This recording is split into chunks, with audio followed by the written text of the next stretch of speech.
اب نئے مضمون کا آغاز ہوتا ہے جس کا عنوان ہے رنجیدن شیر از دیر آمدن خرگوش، یعنی خرگوش کے دیر میں آنے سے شیر کا رنجیدہ ہونا۔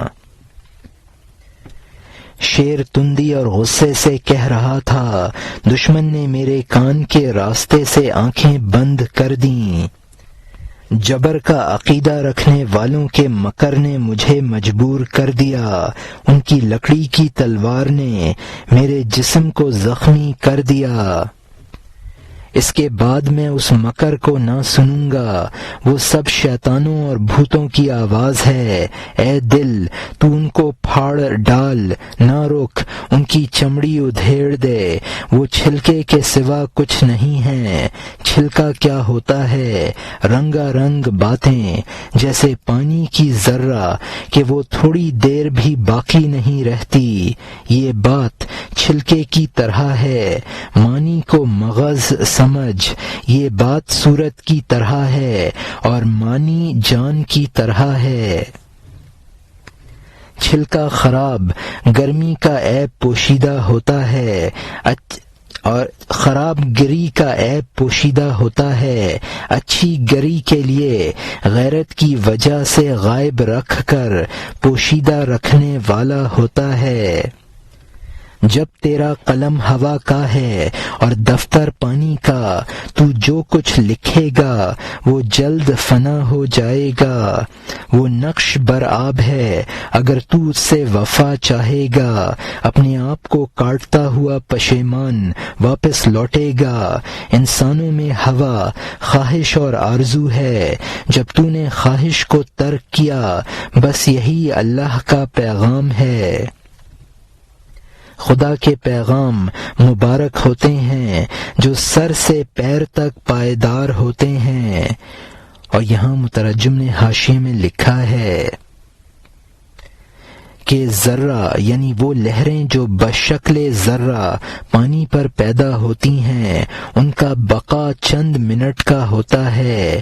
پوست کا مطلب ہے چھلکا، عیب کو چھپاتا ہے اور عمدہ مغز کو نظروں سے پوشیدہ رکھنے کا بھی کام کرتا ہے۔ شتاب کا مطلب ہے جلدی، یعنی نقش بر آب جلدی فنا ہو جاتا ہے۔ ہو کا مطلب ہے باری تعالی کی ذات کا اسم ہے۔ اور یہاں مترجم کا حاشیہ ختم ہوتا ہے۔ بادشاہوں کے خطبے اور ان کی سرداری بدل جاتی ہے بخلاف نبیوں کے قصوں اور سرداری کے، اس لیے کہ بادشاہوں کی کر و فر خواہش نفسانی سے ہے، انبیاء کی عزت خدا کی جانب سے ہے۔ بادشاہوں کے نام سکوں سے مٹا دیتے ہیں، احمد صلی اللہ علیہ وسلم کا نام قیامت تک منقش کرتے رہیں گے۔ احمد صلی اللہ علیہ وسلم کا نام تمام انبیاء کا نام ہے۔ جب 100 آئے تو 90 بھی ہمارے سامنے ہے۔ اور یہاں مترجم نے حاشیے میں لکھا ہے کہ کیا کا مطلب ہے پہلوان۔ اس شعر میں بمانی ملکیت اور سرداری بولا گیا ہے۔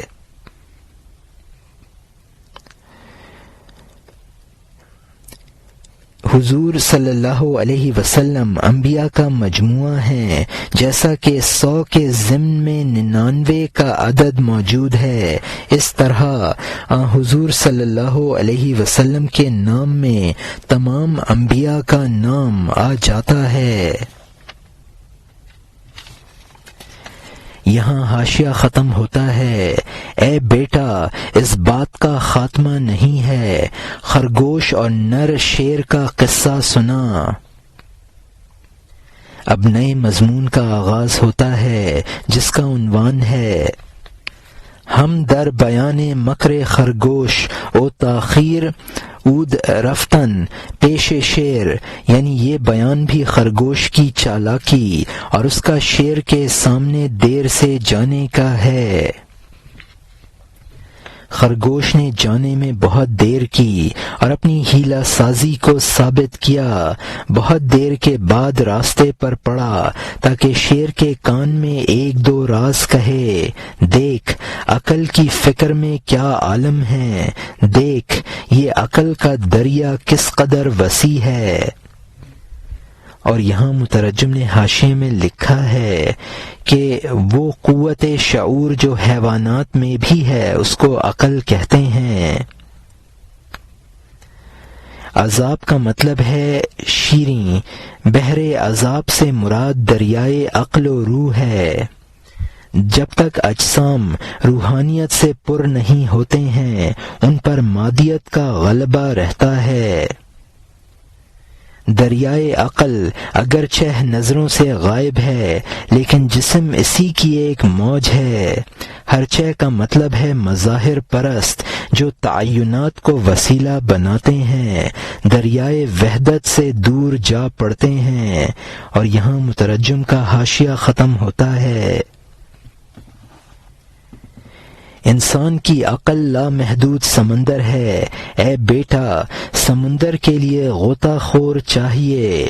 ہماری صورتیں اس شیریں سمندر میں اس طرح دوڑ رہی ہیں جس طرح پانی کی سطح پر پیالے۔ جب تک بھرا نہیں تشت دریا کے اوپر ہے، جب تشت بھرا اس میں غرق ہوا۔ عقل مستور ہے اور عالم ظاہر ہے۔ ہماری صورت موج یا اس کی نمی ہے، جو موجود متعین ہے، صورت اس کو وسیلہ بنا لیتی ہے۔ اس وسیلہ کی وجہ سے سمندر اس کو دور پھینک دیتا ہے۔ جب تک دل راز عطا کرنے والے کو نہ دیکھ لے، جب تک کہ تیر دور سے پھینکنے والے کو نہ دیکھ لے۔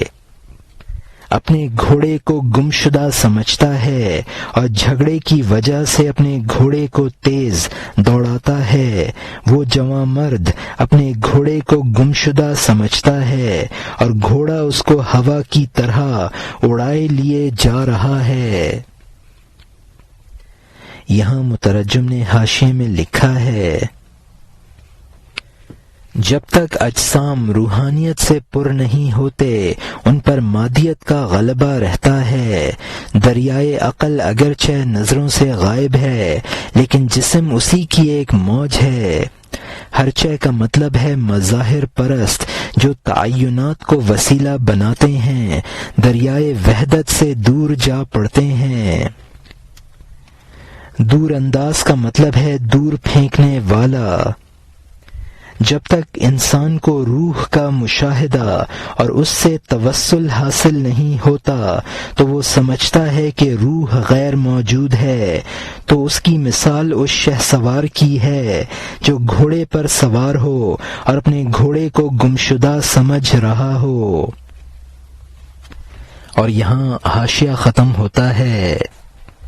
وہ حیران فریاد اور جستجو میں ہے، ہر جانب پوچھنے والا اور در بدر تلاش کرنے والا ہے۔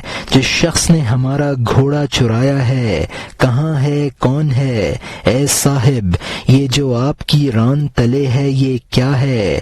ہاں یہ گھوڑا ہے، لیکن وہ گھوڑا کہاں ہے؟ اے گھوڑے کی جستجو کرنے والے شہسوار ہوش میں آ، سننے والا اس کی نشانیاں چپکے سے بتاتا ہے تاکہ وہ اپنے گھوڑے کو پھر پہچان لے۔ جان نمایاں اور قریب ہونے کی وجہ سے گم ہے، جس طرح مٹکا پانی سے بھرا ہوا در کنارے خشک ہوں۔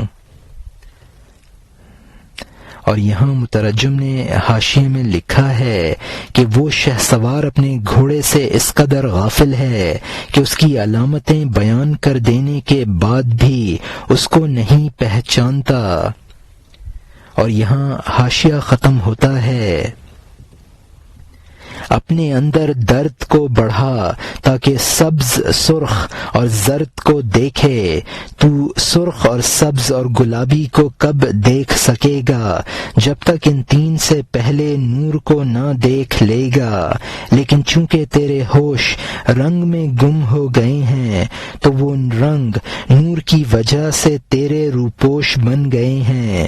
چونکہ وہ رنگ رات کو چھپے ہوئے تھے لہذا تو نے دیکھ لیا، رنگ کا دیکھنا نور کی وجہ سے تھا۔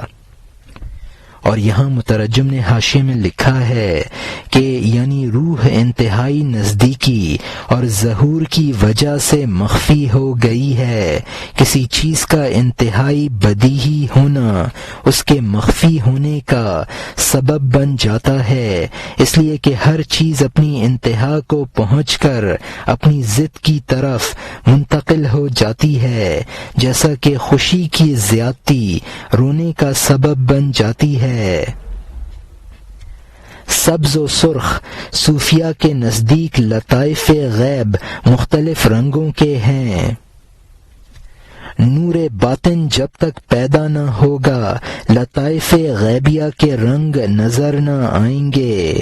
اور یہاں مترجم کا حاشیہ ختم ہوتا ہے۔ چونکہ وہ رنگ رات کو چھپے ہوئے تھے لہذا تو نے دیکھ لیا، رنگ کا دیکھنا نور کی وجہ سے تھا۔ رنگ کا دیکھنا بیرونی روشنی کے بغیر نہیں ہوتا، یہی حال اندرونی خیال کے رنگ کا ہے۔ یہ باہر کی روشنی آفتاب اور سہا کی وجہ سے ہے، وہ باطنی روشنی عالم بالا کے انوار کے عکس سے ہے۔ خود بینائی کا نور دل کا نور ہے، بینائی کا نور دلوں کے نور سے حاصل ہوتا ہے، پھر دل کی بصیرت کا نور خدا کا نور ہے جو عقل اور حس کے نور سے پاک اور جدا ہے۔ یہاں مترجم نے حاشیے میں لکھا ہے کہ ظاہری رنگ دن کی روشنی کے بغیر نظر نہیں آتے، اسی طرح باطنی رنگ بغیر باطنی نور کے نظر نہیں آتے۔ ظاہری روشنی آفتاب اور سہا ستارے کی وجہ سے اور نور باطنی عالم بالا کے انوار کا عکس ہے۔ نور کا مطلب ہے یعنی بصارت چشم، بصیرت قلبی کا فیض ہے۔ باز کا مطلب ہے یعنی بصیرت قلبی خدا کے نور کا فیض ہے جو عقل و حس سے ایک جدا چیز ہے۔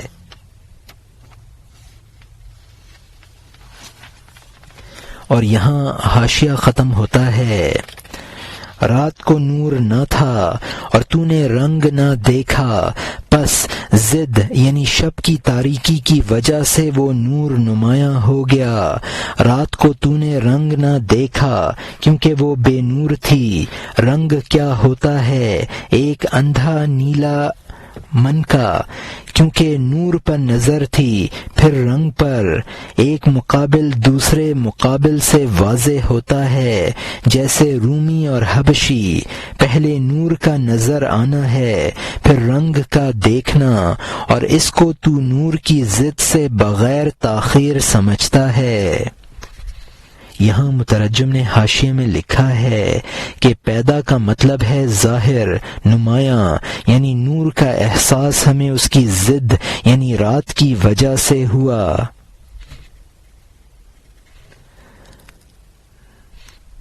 نور کے بغیر کوئی رنگ نظر نہیں آتا۔ اور یہاں حاشیہ ختم ہوتا ہے۔ پس نور کی ضد سے تو نور کو پہچانا، ضد کو سینوں میں واضح کر دیتی ہے۔ اللہ تعالی نے رنج کو اس لیے پیدا فرمایا ہے تاکہ اس ضد سے خوش دلی واضح ہو جائے۔ پس پوشیدہ چیزیں ضد سے واضح ہوتی ہیں۔ اللہ تعالی کی چونکہ کوئی ضد نہیں ہے، وہ پوشیدہ ہے۔ اللہ کے نور کی بھی ضد وجود میں نہیں ہے تاکہ ضد سے اس کو پہچانا جا سکے۔ یقیناً ہماری نگاہیں اس کا ادراک نہیں کر سکتیں اور وہ ادراک کر لیتا ہے۔ حضرت موسیٰ علیہ السلام اور پہاڑ کے قصے کو دیکھ، صورت کی نسبت معنی سے ایسی ہے جیسے شیر کی نسبت کچھار سے، یا جیسے بات اور آواز کی نسبت خیال سے ہے۔ اور یہاں مترجم نے حاشیے میں لکھا ہے، مشہور مقولہ ہے، چیزیں اپنی نقیضوں سے پہچانی جاتی ہیں۔ خوشی کی وضاحت رنج و غم کے ذریعے ہوتی ہے۔ اللہ تعالی کا کوئی ندا اور ضد نہیں ہے، لہذا وہ نگاہوں سے مخفی ہے۔ ادراک کا مطلب ہے کسی چیز کی حقیقت معلوم کر لینا، کسی چیز کا احاطہ کر لینا۔ حضرت موسیٰ علیہ السلام نے دیکھنے کی خواہش کی تو فرما دیا گیا کہ تم دیکھ نہیں سکتے۔ ذرا سی تجلی دکھائی تو پہاڑ پاش پاش ہو گیا اور حضرت موسیٰ علیہ السلام بے ہوش ہو گئے۔ اور یہاں مترجم کا حاشیہ ختم ہوتا ہے، صورت کی نسبت معنی سے ایسی ہے جیسے شیر کی نسبت کچھار سے، یا جیسے بات اور آواز کی نسبت خیال سے ہے۔ یہ بات اور آواز خیال سے پیدا ہوئی، تجھے یہ معلوم بھی نہیں کہ خیال کا سمندر کہاں ہے، لیکن جب تو نے بات کی موج کو پاکیزہ پایا، اس کے سمندر کے متعلق بھی تو نے سمجھ لیا کہ وہ بھی شاندار ہوگا۔ جب عقل سے خیال کی موج اٹھی، اس نے بات اور آواز کی صورت اختیار کر لی۔ اور یہاں مترجم نے حاشیے میں لکھا ہے کہ صورت اور معنی کی نسبت ایسی ہے جیسا کہ شعر اور اس کی کچھار یا آواز اور خیالات کی ظاہر ہے کہ کچھار اور خیال ایک پائیدار چیز ہے، اس کی نسبت سے شعر اور آواز جلد فنا ہونے والی چیزیں ہیں۔ اور یہاں حاشیہ ختم ہوتا ہے،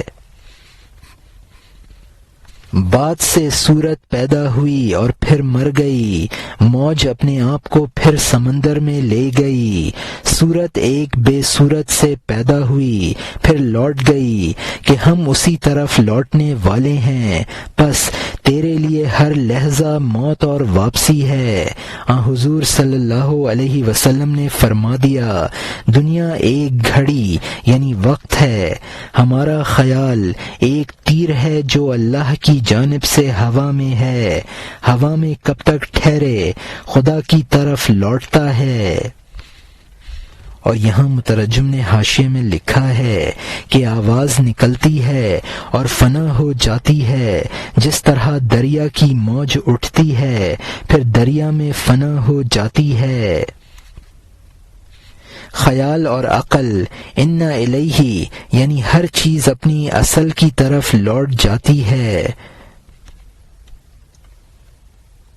اس دنیا میں تجدد امثال ہوتا ہے، ہر آن ایک چیز فنا ہوتی ہے اور اس جیسی ہی اس کے قائم مقام بن جاتی ہے۔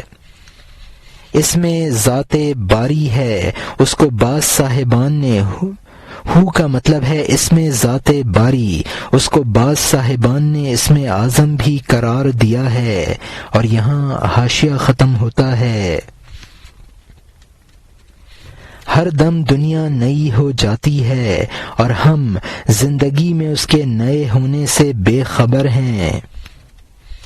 نہر کی طرح تیری عمر نئی نئی آتی رہتی ہے، جو جسم میں لگاتار نظر آتی ہے، تیزی کی وجہ سے وہ لگاتار شکل بنی ہے، اس انگارے کی طرح جس کو تو ہاتھ سے تیز گھمائے۔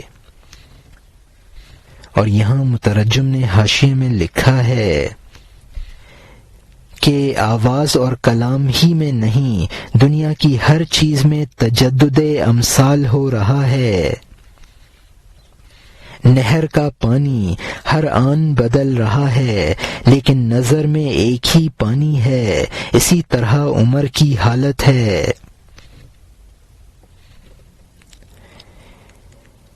ساز کا مطلب ہے بناوٹ، کوشش۔ ایک انگارے کو تیزی سے گھماؤ گے تو وہ شعلہ جوالا نظر آئے گا۔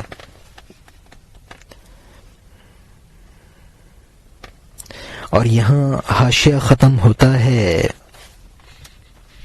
اگر تو جلتی لکڑی کو کوشش سے گھمائے تو وہ بہت لمبی آگ نظر آئے گی۔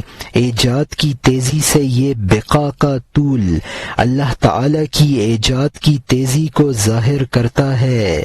اس راز کا طالب اگر کوئی علامہ ہے، اب حسام الدین ہے، جو متبرک کتاب ہے، اس کی تعریف شرح سے بے نیاز ہے۔ چل قصہ بیان کر کہ بے وقت ہوا جاتا ہے۔ اب نئے مضمون کا آغاز ہوتا ہے، جس کا عنوان ہے رسیدن خرگوش بشیر و خشم شیر بروئے، یعنی خرگوش کا شیر کے پاس پہنچنا اور شیر کا اس پر غصہ کرنا۔ شیر نے آگ اور غصہ اور شور میں دیکھا کہ وہ خرگوش دور سے چلا آ رہا ہے، بے خوف دلیرانہ وہ دوڑ رہا ہے، غضبناک، تند اور تیز اور منہ بگاڑے، اس لیے کہ انکسار سے آنا وجہ تہمت ہوتا اور دلیری سے ہر تہمت کا دفیہ ہوتا ہے۔ جب وہ صف کے نزدیک آگے پہنچا، شیر چیخا کہ ہاں اے ناخلف، میں جس نے گایوں کو چیرا ہے، میں جس نے نر شیروں کی گوشمالی کی ہے۔ اور یہاں مترجم نے حاشیے میں لکھا ہے کہ ناخلف وہ شخص جو بزرگوں کا صحیح جانشین نہ ہو، اور یہاں مترجم کا حاشیہ ختم ہوتا ہے۔ ناقص خرگوش کیا ہوتا ہے کہ اس طرح وہ ہمارے حکم کو نیچے ڈال دے، غفلت اور خواب خرگوش چھوڑ دے۔ اے گدھے، اس شیر کی گرج سن۔ اب نئے مضمون کا آغاز ہوتا ہے، جس کا عنوان ہے عذر گفتن خرگوش بشیر از تاخیر اولا بکردن ولا بکردن، تاخیر کی وجہ سے خرگوش کا شیر سے معذرت اور خوشامد کرنا۔ خرگوش نے کہا، جان کی بخشش میرا ایک عذر ہے، اگر تیری مالکانہ خطا بخشی دستگیری کرے، اگر تو اجازت دے تو میں کہوں تو مالک اور بادشاہ ہے اور میں غلام ہوں۔ اور یہاں مترجم نے حاشیے میں لکھا ہے کہ خواب خرگوش کا مطلب ہے کچھوے اور خرگوش کی مشہور کہانی کی طرف اشارہ ہے۔ اور یہاں حاشیہ ختم ہوتا ہے۔ اس نے کہا، اے بے وقوفوں میں کم ترین، کیا عذر ہے؟ بادشاہوں کے سامنے اس وقت آتے ہیں، تو بے وقت کا مرغ ہے، تیرا سر قلم کرنا چاہیے۔ احمق کے عذر کو نہ سننا چاہیے، احمق کا عذر اس کے جرم سے بھی بدتر ہوتا ہے، ناسمجھ کا عذر ہر عقل کا زہر ہوتا ہے۔ اے بے عقل خرگوش، تیرا عذر، میں گدھے کا کان نہیں ہوں کہ تو عذر سناتا ہے۔ یہاں مترجم نے حاشیے میں لکھا ہے کہ قصور ابلہاں کا مطلب ہے بے وقوفوں میں سے سب سے کم حقیر، مرغ بے وقت یعنی مرغ بے ہنگام، وہ مرغ جو بے وقت اذان دے، ایسے مرغ کو ذبح کر دیا جاتا ہے تاکہ غیر وقت میں صبح صادق کا دھوکہ نہ لگے۔ اور یہاں حاشیہ ختم ہوتا ہے۔ اس نے کہا اے شاہ، نالائق کو لائق سمجھ کر مظلوموں کا عذر سن لے، خاص طور پر اپنے مرتبہ کے صدقے میں ایک گمراہ کو اپنے راستے سے نہ ہٹا۔ وہ دریا جو ہر نہر کو پانی دیتا ہے اور ہر تنکے کو سر اور منہ پر رکھتا ہے۔ اور یہاں مترجم نے حاشیے میں لکھا ہے کہ بحر کا مطلب ہے دریا اور سمندر، جو کا مطلب ہے نہر، خس کا مطلب ہے تنکا، کمینہ۔ اور یہاں حاشیہ ختم ہوتا ہے، وہ دریا جو ہر نہر کو پانی دیتا ہے اور ہر تنکے کو سر اور منہ پر رکھتا ہے، اس کرم کی وجہ سے دریا کم نہ ہوگا، کرم کی وجہ سے دریا کا کچھ گھٹتا بڑھتا نہیں ہے۔ اس نے کہا میں اس کو موقع پر کرم کرتا ہوں، ہر شخص کا کپڑا اس کے قد کے مطابق تراشتا ہوں۔ اس نے کہا سن لے، اگر مہربانی کا موقع نہ ہوگا میں سختی کے اژدہے کے سامنے سر دھرتا ہوں۔ میں چاشت کے وقت راستے پر پڑا، اپنے ساتھی کے ساتھ شاہ کی جانب آنے لگا۔ تیرے لیے میرے ساتھ ایک دوسرا خرگوش اس جماعت نے ساتھ کر دیا تھا۔ راستے میں ایک شیر نے بندے کا قصد کیا، بلکہ ہم دونوں ساتھ آنے والوں کی طرف جھپٹا۔ میں نے اس سے کہا ہم بادشاہ کے غلام ہیں، ہم دونوں اس درگاہ کے ادنا حاضر باش ہیں۔ اور یہاں مترجم نے حاشیے میں لکھا ہے کہ برسر اود نہا کا مطلب ہے نہادن کا مطلب ہے عزت کرنا، برم کا مطلب ہے بریدن بمانے قطع کرنا سے ہے۔ اور یہاں مترجم کا حاشیہ ختم ہوتا ہے، میں نے اس سے کہا ہم بادشاہ کے غلام ہیں، ہم دونوں اس درگاہ کے ادنا حاضر باش ہیں۔ اس نے کہا شہنشاہ کون ہوتا ہے شرم کر، میرے سامنے تو کسی نالائق کا نام نہ لے، تجھے اور تیرے بادشاہ کو بھی پھاڑ ڈالوں گا اگر تو اپنے ساتھی کے ساتھ میرے سامنے سے گیا۔ میں نے اس سے کہا چھوڑ دے تاکہ ایک بار بادشاہ کا چہرہ دیکھ لوں اور تیری اطلاع کر دوں۔ اور یہاں مترجم نے حاشیے میں لکھا ہے کہ خواجہ تاش کا مطلب ہے ایک آقا کے اگر چند نوکر ہوں تو ایک دوسرے کا خواجہ تاش کہلائے گا۔ اور یہاں مترجم کا حاشیہ ختم ہوتا ہے، اس نے کہا ساتھی کو میرے پاس گروی رکھ دے ورنہ تو میرے مذہب میں قربان ہے۔ میں نے اس کی بہت خوشامد کی، فائدہ نہ دیا، میرے یار کو پکڑ لیا، مجھے اکیلا چھوڑ دیا۔ وہ ساتھی اس کے پاس گروی رہ گیا، اس کے مدہوش دل سے خون بہنے لگا۔ میرا یار میرے اعتبار سے تگنا تھا، پاکیزگی میں بھی اور خوبی میں بھی اور بدن میں بھی۔ اس کے بعد اس شیر کی وجہ سے راستہ بند ہو گیا، ہمارا حال یہ تھا تجھ سے کہہ دیا گیا۔ اس کے بعد روزینے سے امید منقطع کر لے، تجھ سے سچ کہتا ہوں سچی بات کڑوی ہوتی ہے۔ اگر تجھے روزینہ چاہیے تو راستہ صاف کر دے، ہاں آ اور اس بے شرم کو دفع کر دے۔ اب نئے مضمون کا آغاز ہوتا ہے جس کا عنوان ہے جواب گفتن شیر خرگوش را ور رواں شدن باؤ، یعنی شیر کا خرگوش کو جواب دینا اور اس کے ساتھ روانہ ہونا۔ اس نے کہا بسم اللہ، میں دیکھوں وہ کہاں ہے، اگر تو سچ کہتا ہے تو آگے آگے چل تاکہ اس کو بلکہ اس جیسے 100 کو سزا دوں، اور اگر یہ جھوٹ ہے تجھے سزا دوں۔ وہ رہبر کی طرح آگے آیا تاکہ اس کو اپنے جال کی جانب لے جائے، ایک کنویں کی جانب جس کا اس نے پہلے پتہ لگا لیا تھا۔ گہرے کنویں کو اس کی جان کا جال بنا رکھا تھا۔ دونوں کنویں کے نزدیک تک جا پہنچے۔ واہ واہ خرگوش، گویا گھاس کے نیچے کا پانی ہے۔ اور یہاں حاشیے میں لکھا ہے کہ مکر اور دھوکے میں ضرب المثال ہے، ناواقف آدمی اس پر گھاس سمجھ کر قدم رکھتا ہے اور ڈوبتا ہے۔ اور یہاں حاشیہ ختم ہوتا ہے۔ پانی ایک تنکے کو جنگل سے بہا لے جاتا ہے۔ تعجب ہے، پانی ایک پہاڑ کو کس طرح بہائے لیے جا رہا ہے۔ اس کے مکر کا جال شیر کا پھندا تھا۔ عجب خرگوش تھا کہ شیر کو اچک لے گیا۔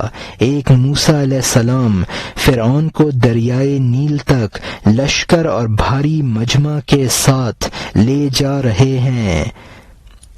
اور یہاں مترجم نے حاشیے میں لکھا ہے کہ فرعون یعنی شیر ولید بن مصعب جو فرعون کے لقب سے مشہور ہے، حضرت موسیٰ علیہ السلام کے تعاقب میں نیل میں غرق ہو گیا تھا۔ اور یہاں حاشیہ ختم ہوتا ہے۔ مچھر آدھے پر کے ساتھ نمرود کو شگاف دیتا ہے اور سر کے بھیجے تک جاتا ہے۔ یہ ہے اس کی حالت جس نے دشمن کی بات سنی، دیکھ اس کی سزا جو دشمن کا دوست بنا۔ یہی حال اس فرعون کا ہے جس نے حامان کی شنوائی کی، اور یہی حال اس نمرود کا ہے جس نے شیطان کی تعریف کی۔ دشمن اگرچہ تجھ سے دوستانہ بات کرے، جال سمجھ اگرچہ وہ تجھ سے دانا کہے، اگر تجھے شکر دے اس کو زہر سمجھ، اگر تجھ پر مہربانی کرے اس کو قہر سمجھ۔ اور یہاں مترجم نے حاشیے میں لکھا ہے کہ نمرود ایک بادشاہ کا لقب ہے جو بابل و عراق کے علاقے کا حاکم تھا اور خدائی کا مدعی تھا۔ اس نے حضرت ابراہیم علیہ السلام کو آگ میں ڈالا تھا، خدا نے اس کو ایک مچھر کے ذریعے ہلاک کیا۔ مچھر اس کے دماغ میں گھس گیا جو اس کی موت کا سبب بنا۔ حامان فرعون مصر کے وزیر کا نام جس نے گمراہ کیا تھا۔ ستوت کا مطلب ہے نمرود، شیطان کا مداح اور اس کا پجاری تھا۔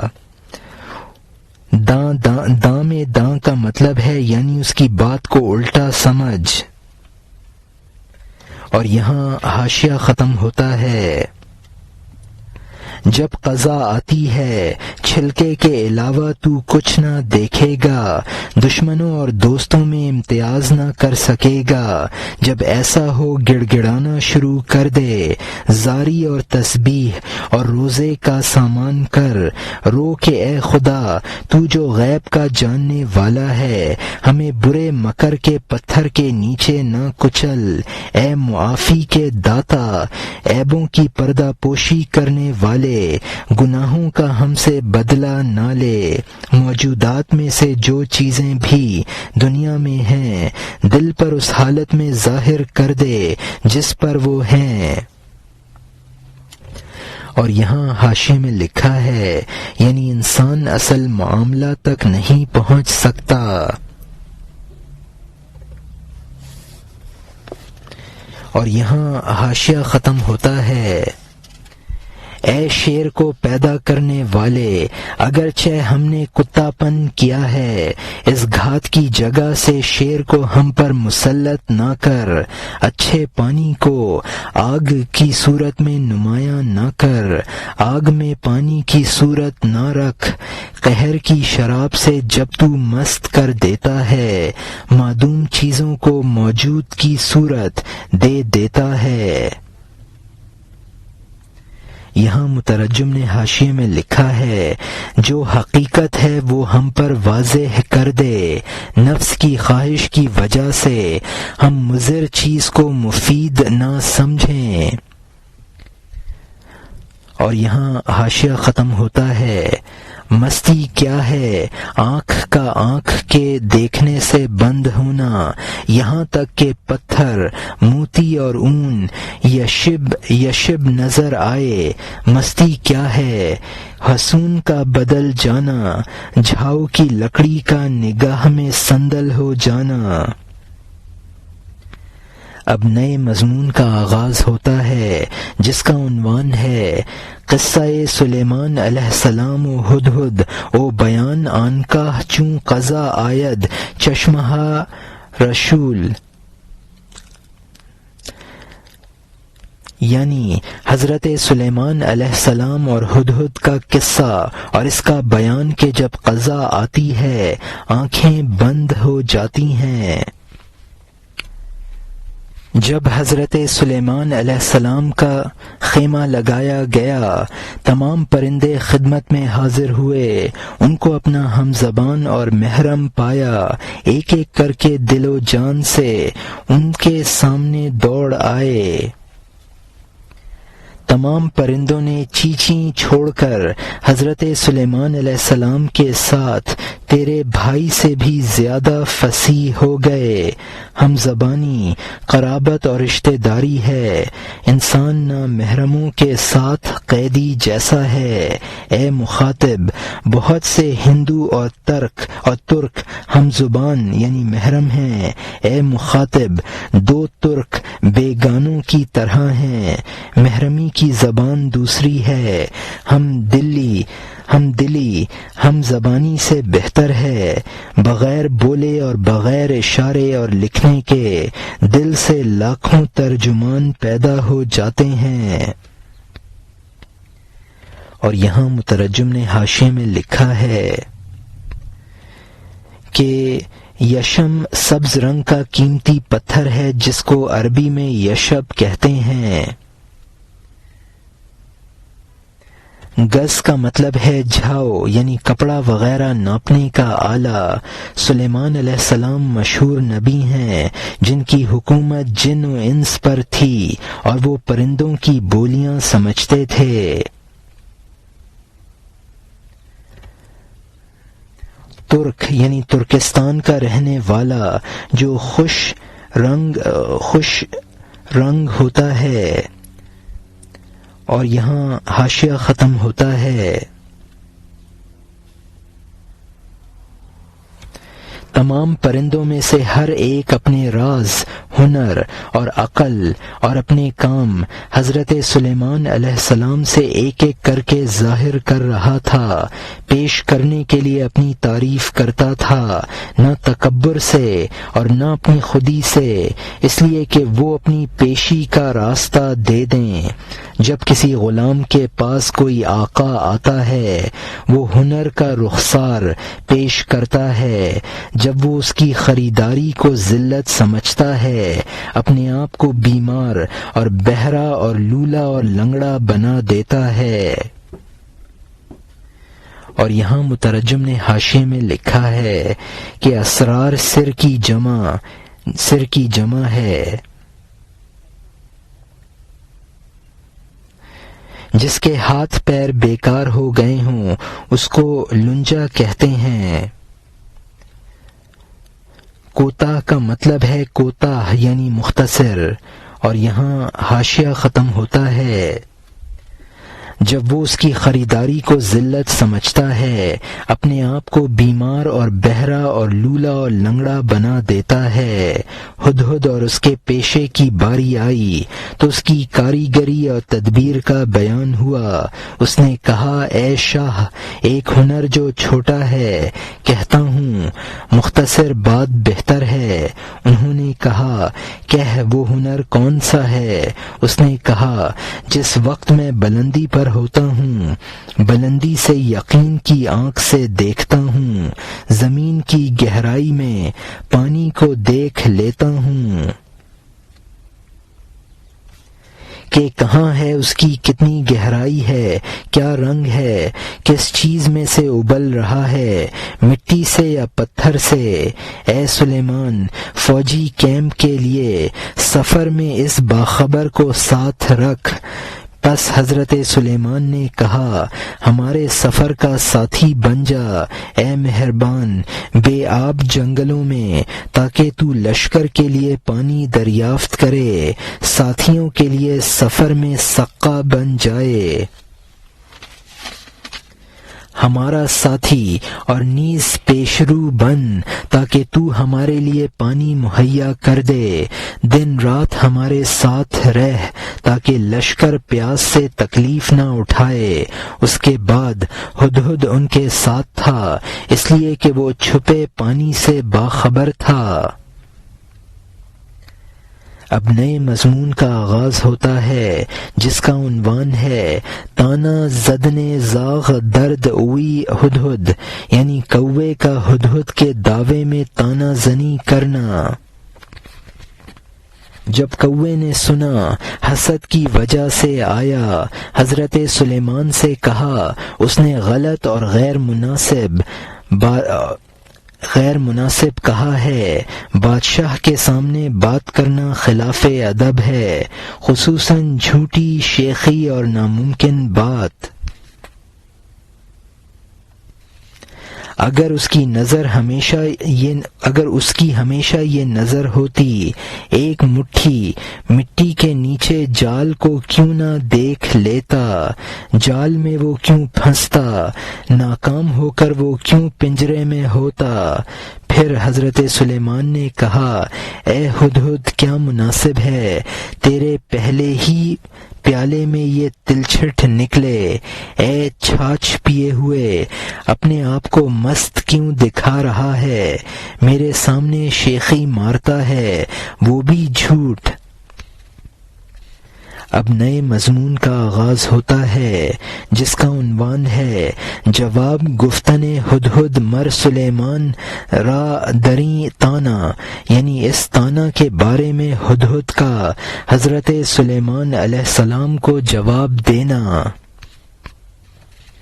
اس نے کہا، اے شاہ، مجھے ننگے اور فقیر کے خلاف خدا کے لیے دشمن کی بات نہ سن۔ اگر میرا دعویٰ کرنا غلطی سے ہے، میں نے سر رکھ دیا، اس کو گردن سے قطع کر دے۔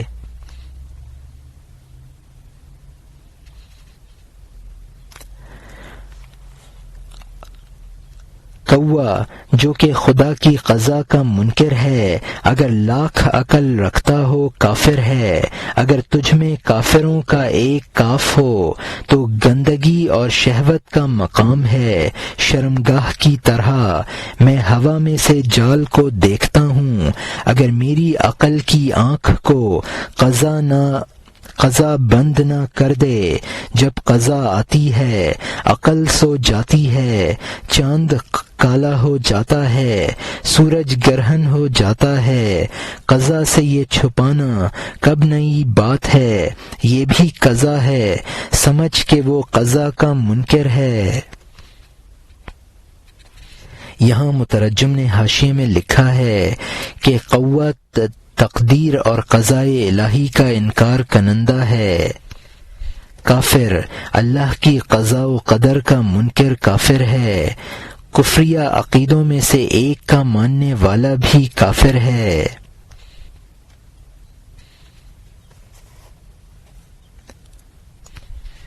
حضرت آدم علیہ السلام کو صرف ناموں کی تعلیم نہیں دی گئی تھی بلکہ ان کو اشیاء کی حقیقتیں بتا دی گئی تھیں، تو جس چیز کو جو لقب آدم علیہ السلام نے دیا اس میں تبدیلی نہ آئی۔ اور یہاں مترجم کا حاشیہ ختم ہوتا ہے۔ قضا سے یہ چھپانا کب نئی بات ہے، یہ بھی قضا سے سمجھ کہ وہ قضا کا منکر ہے۔ اب نئے مضمون کا آغاز ہوتا ہے جس کا عنوان ہے قصہ آدم علیہ السلام او بستن قضا نظر او را از مراعات صریح نہیں او ترک نہیں او تعویل، یعنی حضرت آدم علیہ السلام کا قصہ اور قضا کا ان کی آنکھ کو بند کر دینا صاف ممانعت کی نگاہ داشت سے، اور ممانعت کو ترک کرنا اور تعویل کرنا۔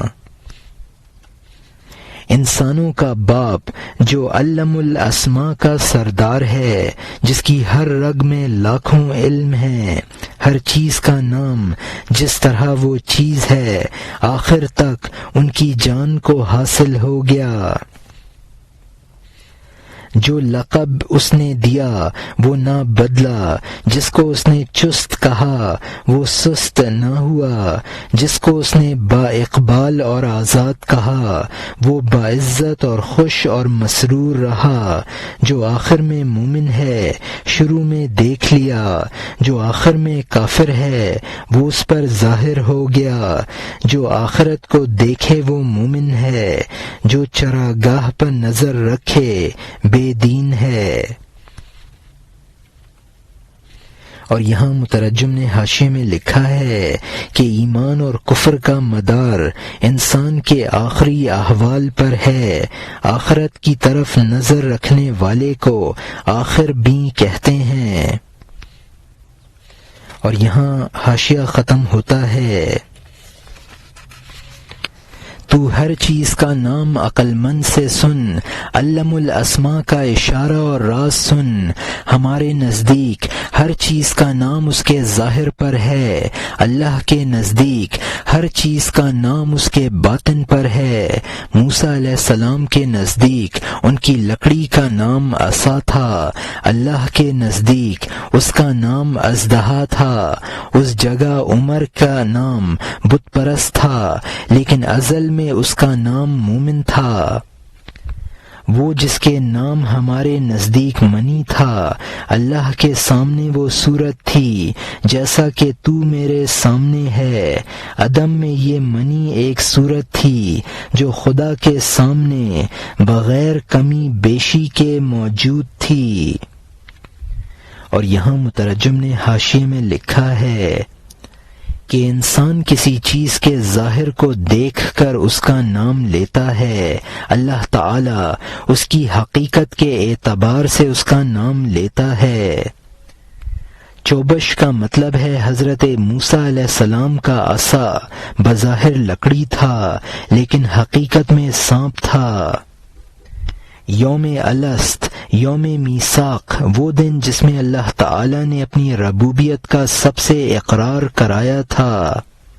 منی یعنی انسان کا نطفہ انجام کے اعتبار سے انسانی صورت اختیار کرتا ہے، اللہ کے یہاں منی یہی صورت اختیار کیے ہوئے موجود ہے۔ اور یہاں حاشیہ ختم ہوتا ہے۔ الحاصل ہمارا نام وہی حقیقت بنا جو اللہ کے سامنے ہمارا انجام تھا۔ انسان کا انجام کے اعتبار سے نام رکھتے ہیں، نہ اس پر جو چند روز کے لیے رکھتے ہیں۔ حضرت آدم علیہ السلام کی آنکھ نے پاک نور کے ذریعے دیکھا، ناموں کی حقیقت اور راز ان پر ظاہر ہو گیا۔ جب فرشتوں نے اللہ کے انوار ان پر پائے، سر بسجود ہوئے اور خدمت کے لیے دوڑے۔ جب فرشتوں نے ان سے اللہ کے نور کا مشاہدہ کیا سب ان کے سامنے سجدہ میں گر گئے۔ جس آدم کا میں نام لے رہا ہوں ان کی تعریف سے اگر میں قیامت تک مداح کروں تو قاصر رہوں۔ وہ یہ سب جان گئے، اور جب قضا آئی ایک ممانعت کی سمجھ میں ان سے غلطی ہوئی۔ اور یہاں حاشیے میں لکھا ہے انجام یعنی جو جس چیز کا انجام ہے اس اعتبار سے اللہ کے یہاں اس کا نام ہے۔ چون ملک کا مطلب ہے ملک کا تعلق دوسرے مصرع سے ہے، یعنی ملک در سجود افتاد۔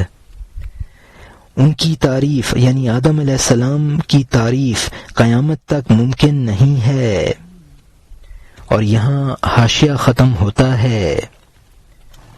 تعجب سے ممانعت حرام ہونے کی وجہ سے تھی، تعجب ہے ممانعت حرام ہونے کی وجہ سے تھی یا کسی تعویل کی وجہ سے تھی، اور وہم میں ڈالنا تھا ان کے دل میں۔ جب تعویل نے ترجیح حاصل کر لی طبیعت حیرانی میں گیہوں کی طرف دوڑ پڑی۔ جب باغباں کے پیر میں کانٹا چبھ گیا، چور نے موقع پا لیا، تیزی سے سامان لے بھاگا۔ جب حیرت سے انہیں چھٹکارا ملا، راستے پر آئے، دیکھا کارخانے سے چور سامان لے بھاگا۔ ربنا انا ظلمنا گفت و آہ یعنی ظلمت آمد و گم گشت راہ۔ ہمارے رب ہم نے ظلم کیا کہا اور آہ کی یعنی اندھیرا چھا گیا اور راستہ گم ہو گیا۔ یہ قضا سورج کو چھپا لینے والا ابر ہے، اس سے شیر اور اژدہا چوہے کی طرح بن جاتا ہے۔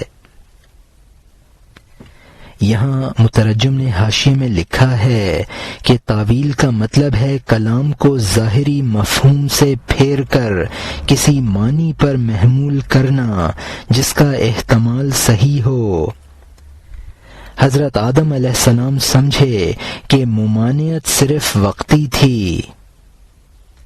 جس طرح پیر میں کانٹا چبھنے پر چور کو موقع مل جاتا ہے، اسی طرح حضرت آدم علیہ السلام کی حیرانی نے شیطان کو موقع دے دیا۔ حضرت آدم علیہ السلام سمجھے کہ ممانعت تحریم کی وجہ سے تھی۔ ربنا انا ظلمنا یعنی اے ہمارے رب بے شک ہم نے ظلم کیا۔ یہ دعا آخر تک حضرت آدم علیہ السلام نے پڑھی تھی۔ خداوندی قضا و قدر چمکدار کو بے نور اور بہادروں کو بزدل بنا دیتی ہے۔ اور یہاں حاشیہ ختم ہوتا ہے۔ اگر میں قضا کے وقت جال نہیں دیکھتا ہوں، میں ہی تنہا قضا کے راستے میں بے خبر نہیں ہوں۔ اے مخاطب، قابل مبارکباد ہے وہ شخص جو نیکی کرے، زور کو چھوڑ دے اور عاجزی کرے۔ اگر قضا سیاہ بن کر تجھے رات کی طرح ڈھانپ لے، بالآخر قضا ہی تیری دستگیری کرے گی۔ اگر قضا 100 بار تیری جان لینا چاہے، قضا ہی تیری جان بخشی کرے گی، علاج کرے گی۔ یہ قضا اگر 100 بار تجھے لوٹتی ہے، آسمان کی وسعت پر تیرا خیمہ گاڑتی ہے۔ کرم سمجھ یہ کہ قضا تجھے ڈراتی ہے تاکہ امن کی سرزمین میں تجھے بٹھا دے۔ جب تجھے ڈراتی ہے تو باخبر ہو جاتا ہے، اگر تجھے نہ ڈرائے تو گمراہ ہو جائے۔ اور یہاں مترجم نے حاشیے میں لکھا ہے کہ قضائے خداوندی کا مطلب ہے حکم۔ اوپر ہدہد کی تقریر تھی، اب مولانا کا مقولہ شروع ہوا۔ اگر تقدیر سے مصائب آئیں تو اس کی تدبیر دعا و استغفار ہے۔ اللہ کی جانب سے مصائب تنبیہات ہیں تاکہ انسان غفلت سے بیدار ہو جائے، ورنہ امن و اطمینان کی زندگی بسا اوقات غفلت کا سبب بن جاتی ہے۔ اور یہاں مترجم کا حاشیہ ختم ہوتا ہے۔ اس بات کی انتہا نہیں ہے، دیر ہو گئی، شیر اور خرگوش کا قصہ سن۔ اب نئے مضمون کا آغاز ہوتا ہے جس کا عنوان ہے پائے واپس کشیدن خرگوش از شیر چون نزدیک چاہ آمد، یعنی کنویں کے پاس آ کر خرگوش کا شیر سے پیچھے ہٹنا۔ شیر جب خرگوش کے ساتھ ہو گیا، غضبناک، کینے سے پر اور دشمن ہو رہا تھا۔ بہادر خرگوش اس کے آگے تھا۔ اچانک شیر کے آگے سے پیچھے کو ہٹا۔ جب شیر کنویں کے پاس پہنچا، دیکھا کہ خرگوش پیچھے رہ گیا اور ہٹ گیا۔ اس شیر نے کہا، تو پیچھے کیوں ہٹا؟ پیچھے کو نہ ہٹ، آگے آ۔ اس نے کہا، خرگوش کہاں ہیں؟ میرے ہاتھ پیر ختم ہو گئے، روح کانپ رہی ہے، دل دھڑک رہا ہے، میرے چہرے کا رنگ نہیں دیکھ رہا ہے، سونے کا سا میرا رنگ اندرونی حالت کی خبر دے رہا ہے۔ اور یہاں مترجم نے حاشیے میں لکھا ہے کہ خرگوش کے بتائے ہوئے دوسرے شیر پر غضبناک ہو رہا تھا۔ اور یہاں حاشیہ ختم ہوتا ہے۔ جب اللہ نے پیشانی کو حال بتانے والا فرمایا ہے، پہچاننے والے کی نگاہ پیشانی پر پڑتی ہے، رنگ اور بو گھڑیال کی طرح چغل خور ہے، گھوڑے کی آواز گھوڑے کی خبر دیتی ہے، ہر چیز کی آواز اس کی خبر دیتی ہے، گدھے کی آواز کو دروازے کی آواز سے جدا سمجھ۔ انسانوں کے پہچاننے کے سلسلے میں پیغمبر صلی اللہ علیہ وسلم نے انسان زبان بند رکھنے کے وقت حضور صلی اللہ علیہ وسلم نے فرمایا، انسان زبان بند رکھنے کے وقت پوشیدہ ہے، چہرے کا رنگ دل کی حالت کی علامت ہے، مجھ پر رحم کر، دل میں میری محبت بٹھا۔ اور یہاں مترجم نے حاشیے میں لکھا ہے کہ عارف پہچاننے والا ہوتا ہے۔ قرآن پاک میں فرمایا گیا ہے، تعرفہم بسیماہم، تو ان کو پیشانی سے پہچانتا ہے۔ حدیث میں ہے، المرء مخبوء فی لسانہ لانی طلعتی لسانہ، یعنی انسان اپنی زبان میں چھپا ہوا ہے، چادر میں نہیں۔ اور یہاں حاشیہ ختم ہوتا ہے، سرخ چہرے کی رنگت شکر کی صدا رکھتی ہے، زرد چہرے کی رنگت صبر اور تکلیف کی علامت رکھتی ہے، مجھ میں وہ چیز آ گئی جس میں مات کھا گئے انسان اور جانور، جمادات اور نباتات، مجھ میں وہ چیز آ گئی جو حواس باختہ کر دیتی ہے، چہرے کا رنگ اور طاقت اور نشانی ختم کر دیتی ہے، مجھ میں وہ چیز آ گئی جو جس چیز میں آ جائے اس کو شکستہ کر دے، درخت کو جڑ اور بنیاد سے اکھاڑ دے۔ یہ چھوٹی چیزیں ہیں لیکن بڑی چیزیں ان کی وجہ سے رنگت زرد کیے ہوئے ہیں اور بو بگاڑے ہوئے ہیں، یہاں تک کہ دنیا کبھی صابر ہے اور کبھی شکر گزار، باغ کبھی جوڑا پہنتا ہے کبھی ننگا ہے، سورج جو آگ کی طرح برآمد ہوتا ہے دوسرے وقت وہ اوندھا ہو جاتا ہے۔ یہاں مترجم نے حاشیے میں لکھا ہے کہ چہرے کی سرخی سے دل کی شکر گزاری کا پتہ چلتا ہے اور چہرے کی زردی دل کی تکلیف کی علامت ہے۔ جمادات یعنی اینٹ پتھر وغیرہ کو جامد کہتے ہیں، نبات یعنی نباتات اگنے والی چیزیں، درخت، گھاس وغیرہ۔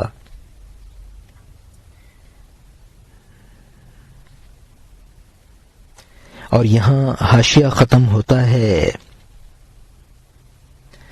چار گوشہ خیمہ یعنی آسمان پر چمکنے والے یہ ستارے دم بدم جلنے میں مبتلا ہیں۔ چاند جو حسن میں ستاروں سے بڑھا ہوا ہے، دق کے مرض کی وجہ سے ہلال کی طرح ہے۔ یہ پرسکون اور بادب زمین زلزلہ اس کو جاڑے بخار میں مبتلا کر دیتا ہے۔ یہاں مترجم نے حاشیے میں لکھا ہے کہ چار طاق کا مطلب ہے ایک قسم کا چار گوشہ خیمہ۔ اہل نجوم کی اصطلاح میں کسی ستارے کا سورج کے برج میں آ کر اپنی شعاؤں کو کھو دینا۔ چاند 14ویں رات میں مکمل ہوتا ہے، پھر بشکل ہلال ایسا ہو جاتا ہے جیسا کہ دق زدہ مریض۔ زمین ساکن اور بادب ہے، زلزلہ میں ایسی ہو جاتی ہے جیسے جاڑے بخار میں مبتلا مریض۔ اور یہاں حاشیہ ختم ہوتا ہے۔ اے مخاطب، بہت سے پہاڑ اس ذلیل مصیبت سے دنیا میں باریک ریتا بن گئے ہیں۔ یہ ہوا جو روح سے وابستہ ہے، جب قضا آتی ہے تو وبا اور گندی بن جاتی ہے۔ خوشگوار پانی اگرچہ روح کا بھائی بن گیا ہے، لیکن گڑھے میں زرد اور کڑوا اور گدلا ہو گیا ہے۔ یہاں مترجم نے حاشیے میں لکھا ہے کہ قضا آتی ہے تو یہی موت اور وبائے عام کا سبب بن جاتی ہے۔ اور یہاں مترجم کا حاشیہ ختم ہوتا ہے۔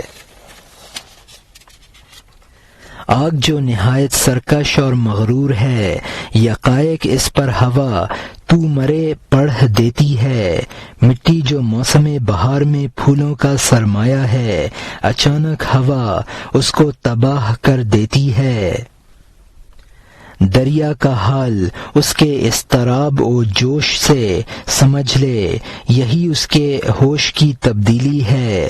سرگرداں آسماں جو جستجو میں ہے، اس کی حالت اس کے فرزندوں جیسی ہے، کبھی حزیز اور کبھی اوسط، کبھی اوج، اس میں فوج در فوج سعد اور نحس ہیں۔ یہاں مترجم نے حاشیے میں لکھا ہے کہ اس سرکش آگ کو ہوا کا ایک جھونکا بجھا دیتا ہے۔ فرزنداں کا مطلب ہے عناصر اربعہ، یعنی آگ، پانی، ہوا، مٹی، اور موالید ثلاثہ یعنی حیوانات اور نباتات اور جمادات، جن کے تغیرات کا بیان ہو چکا ہے۔ حزیز یعنی ساتوں ستارے ایک دائرہ پر حرکت کرتے ہیں۔ اس دائرہ کا مرکز فلک الافلاک کے مرکز سے اوپر ہے۔ اس دائرے پر ایک نقطہ فلک الافلاک کے مرکز سے بہت قریب ہے، اس کو حزیز کہتے ہیں، اور ایک نقطہ بہت زیادہ بعید ہے، اس کو اوج کہتے ہیں۔ اور اس دائرے کے محیط پر دو نقطے ہیں جن کا فاصلہ فلک الافلاک کے مرکز سے یکساں ہے، جن کو اوسط کہتے ہیں۔ اور یہاں مترجم کا حاشیہ ختم ہوتا ہے۔ کبھی شرف، کبھی صعود، اور کبھی فرح، کبھی وبال، اور کبھی حبوط، اور کبھی طرح، اپنے سے اے جز او جو کل سے ملا جلا ہے، ہر مفرد کی حالت کو سمجھ لے۔ یہاں مترجم نے حاشیے میں لکھا ہے کہ ہر ستارے کا ایک اصل برج ہے۔ یہ ستارہ حرکت کرتا ہوا جب اس برج میں داخل ہوتا ہے تو وہ برج اس کا خانہ شرف کہلاتا ہے۔ آفتاب کے لیے برج حمل خانہ شرف ہے، اس کے مقابل وبال ہے، یعنی ستارے کا خانہ شرف چھوڑ کر انتہائی دوری، یعنی 7ویں برج میں داخل ہو جانا۔ آفتاب کا برج دلو میں پہنچنا وبال کہلائے گا۔ صعود اوپر چڑھنا، اس کی ضد حبوط ہے یعنی نیچے اترنا۔ کسی ستارے کا برج شرف سے نکل کر مقابل برج میں آ جانا، مثلاً آفتاب کا برج میزان میں آ جانا۔ فرح یعنی خوشی، ہر ستارے کا ایک خاص خانہ فرح کہلاتا ہے، مثلاً اتاروں کے لیے حمل کو خانہ فرح قرار دے دیا گیا ہے۔ عناصر اربعہ کا جز ہے، اور عناصر اربعہ جو کلیات ہیں یہ ان سے مل کر بنا ہے۔ اور یہاں حاشیہ ختم ہوتا ہے۔ جب بڑوں کا حصہ درد اور رنج ہے تو چھوٹوں کو کب خزانہ مل سکتا ہے؟ جب کلیات کو رنج اور درد ہے تو ان کا جز کیوں کر زرد چہرہ نہ ہوگا، خصوصاً وہ جز جو ازداد کا مجموعہ ہے، پانی اور مٹی اور آگ اور ہوا کا مجموعہ ہے۔ یہ تعجب کی بات نہ ہوگی کہ بھیڑ بھیڑیے سے چھوٹ بھاگی، یہ تعجب ہے کہ بھیڑیے نے بھیڑ سے دل لگا لیا۔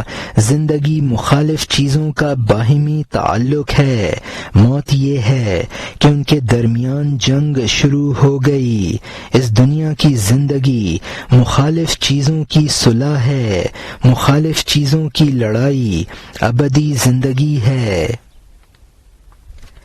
یہاں مترجم نے حاشیے میں لکھا ہے کہ عناصر اربعہ جن کے تغیرات کا ذکر آ چکا ہے، کہتراں یعنی وہ چیزیں جو ان سے بنی ہیں۔ اور یہاں حاشیہ ختم ہوتا ہے۔ زندگی دشمنوں کی صلح ہے، موت کو اپنی اصل کی طرف لوٹنا سمجھو۔ دشمنوں کی صلح عارضی ہوتی ہے، بالآخر لڑائی کی طرف ان کے دل دوڑتے ہیں، چند دن کے لیے از راہ مصلحت وفا اور محبت میں ملے جلے ہیں۔ بالآخر ہر ایک اپنی اصل کی طرف پلٹ گیا، ہر ایک اپنی جنس کا ساتھی بن گیا۔ خدا کی مہربانی ہے کہ اس تیندوے اور پہاڑی بکرے کو محبت عطا فرما دی اور ان کی مخالفت ختم کر دی۔ اللہ کا کرم ہے کہ شیر اور گورخر دو مخالفوں کو وفاداری میں الفت عطا کر دی۔ جب دنیا بیمار اور قیدی ہو تو کیا تعجب ہے اگر بیمار فانی ہو۔ یہاں مترجم نے حاشیے میں لکھا ہے کہ زندگی کیا ہے، عناصر میں ظہور ترتیب، موت کیا ہے، انہی اجزاء کا پریشان ہونا۔ یہ علامہ اقبال کا شعر ہے۔ حقیقی دشمنوں کی صلح بالکل عارضی ہوگی، وہ پھر دشمنی پر اتر آئیں گے۔ اور یہاں مترجم کا حاشیہ ختم ہوتا ہے۔